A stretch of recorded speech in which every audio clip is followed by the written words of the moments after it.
Hi guys! Welcome to Jekotech TV! Smile ka muna dyan! Okay guys, let's go!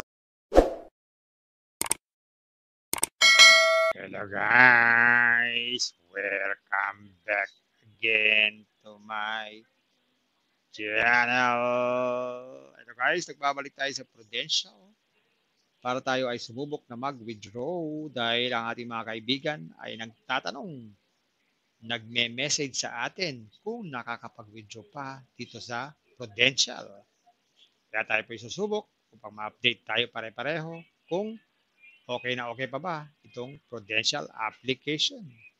Pero bago yan, baka naman di ko pa kayo friend sa YouTube. Please click the subscribe button and also the bell button para naman ma-notify ko kayo kung meron akong bagong video. And also share and like sa mga mahilig sa online. At sa mga nandyan na gusto naman magsuri, pwede rin mag-register, magsuri. Maganda kaya marami nagsusuri sa sari-saring application na lumalabas sa ating internet world. Again, dito commercial, dito promotion, hindi to advertisement para sa Prudential. At dyan lamang sinusuri natin, pati ang kanilang withdrawal system. Hindi para i-promote sila. Kaya mag-withdraw na tayo. So ayan guys, ito yung ating account dito sa Prudential. So ngayon meron tayong account balance na 418 na pwede nating withdrawin.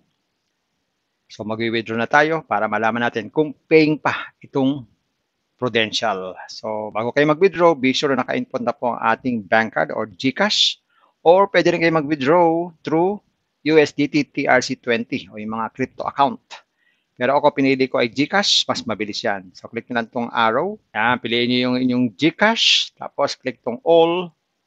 Yan, 480 ng ating withdrawin. Lagay tayo ng ating password o withdrawal password. So, yung withdrawal password po ay 6 numbers po yan. Yan. So, sabi dito, withdrawal time is from Monday to Friday.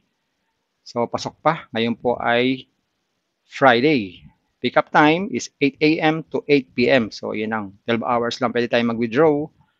Withdraw funds to the account within 24 hours. So, 24 hours ang ating intayin. O within 24 hours, pwede natin ma-receive yung ating withdraw. Okay? Okay, so kompleto na. So, click na natin yung withdraw. Sabi diyan, successful. Yan. So, aantayin na lang natin yan kung anong oras darating. So, check natin sa ating withdrawal record kung nandoon. Yan. Sabi po dito, yan. So, sabi po dito, successful withdrawal, 418.00. Ang ating withdrawal time is April 12, 2024, 9:42 a.m. So, aantayin natin yan kung anong oras darating. Kung anong oras darating ay hindi natin alam. Pero sana dumating agad ng maaga within 24 hours o bago mag 24 hours para naman malaman natin kung paying pa itong Prudential application. Pag na-receive ko, dudugtong ko na lang po dito. Kung marireceive natin, sana ma-receive natin yan. And guys, dumating na yung ating withdraw dito sa Prudential. So, paying pa pala itong Prudential as of April 12, 2024. So, pakita ko sa inyo yung na-receive natin sa GCash. Ito po. Ito po yung na-receive natin, 376.20. Today, 1:26 p.m. So, tignan natin sa transaction history kung parehas din. Sa transaction history, ganun din po, 1:26, April 12, 2024, 376.20. Ngayon, balikan natin yung ating account dito sa Prudential para mabilang natin kung gaano katagal natin na-receive yung ating withdraw. Ito po yung ating account dito sa Prudential. So, nag-withdraw tayo 418, April 12, 2024, 9:42 a.m. So, maaaring magtaka kayo bakit 418 pero na-receive natin ay 376 lang. Kasi nga po meron tong 10% na binabawas. Ating computein kung tama ang ating na-receive. Dahil sa calculator, ang ating withdraw ay 418. Ang ating withdraw ay 418 times 0.10 or 10% minus 418 equals, ayan, eksaktong-eksakto po, 376.20 po. So, ibig sabihin, na-receive natin, eksakto, 376.20. Walang bawas, walang kinuha, kundi eksaktong-sakto. So, ibig sabihin, paying na paying pa po itong Prudential. So, bilangin na natin kung ilang oras bago ito na-receive. So, 126 natin na-receive. Nag-withdraw tayo ay 9:42. So, ilang oras yun? So, na-receive natin 4 na oras. Okay? More or less, 4 na oras na-receive natin yung ating withdraw dito sa Prudential. So, kung meron kayo i-withdrawin dyan, mag-withdraw na po kayo. Withdraw ng withdraw. So, ayan po, na-update na tayo. Paying na paying pa po itong Prudential application. At sa mga nandiyan na gustong magsuri sa application na to, ito po. Ito po yung kanilang registration form na napakasimple. Maglalagay lang po tayo ng nickname dito. Tapos cellphone number or email address, password, tapos withdrawal password. So yung withdrawal password po, 6 numbers lang po yan. Diretso lang po. Yan, ganyan lang. Click natin itong withdraw now. So sa umpisa po, ang ating pong balanse ay 0. So wala po silang binibigay na libreng balanse. Pero meron silang binibigay na recharge amount na worth 50 pesos. So wala pa tayong re-recharge pero meron na tayong makikitang recharge amount. Ito naman parang box ng pera. Ito po ay chest reward. Pag tayo po ay nagkaroon ng mga code, pwede nalagay dyan at magiging katumbas po yan ng pera.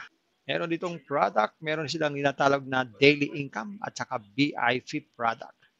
Sa daily income, ang pinakamalit na investment ay 500 pesos.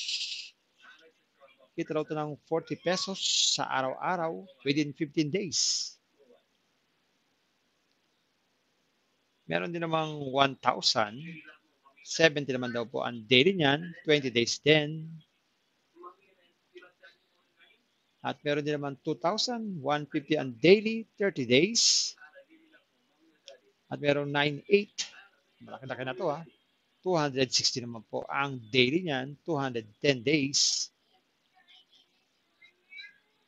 Yan. So dito naman po sa VIP. Yan. Sa VIP product, medyo malaki-laki. 2,000. Sa 5 araw, magkakaroon daw tayo ng 3,000 na kita. Ang susunod na ay 5,000 na. 15 days. 7,500 naman po ang maturity income. And guys, nakita natin nakapag-withdraw tayo. Pero please naman, huwag naman gawing basihan yan para kayo mag-invest. Mag-isip-isip din po muna. Think twice. Mag-search, magtanong-tanong bago mag-invest. And invest at your own risk. Invest what you can afford. Wala po sobrang pera ang ating invest. Huwag yung ating pagkabuhay, pabiling ulang pa, tuition fee at lalo na huwag po tayong mangutang. Kung wala po tayong pang-invest, kung may free, sa free muna tayo. Kung may free, sa free muna tayo. Kaya lang, ito ay walang free.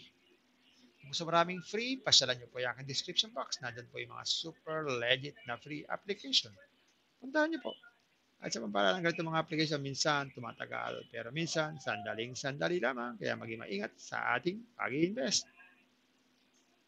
Sa pa rin pong paalala, sabi po sa 1 Timothy chapter 6 verse 10, for the love of money is the root of all kinds of evil. It is true, this craving, that some have wandered away from the faith and pierced themselves with many pangs. Totoo po ito.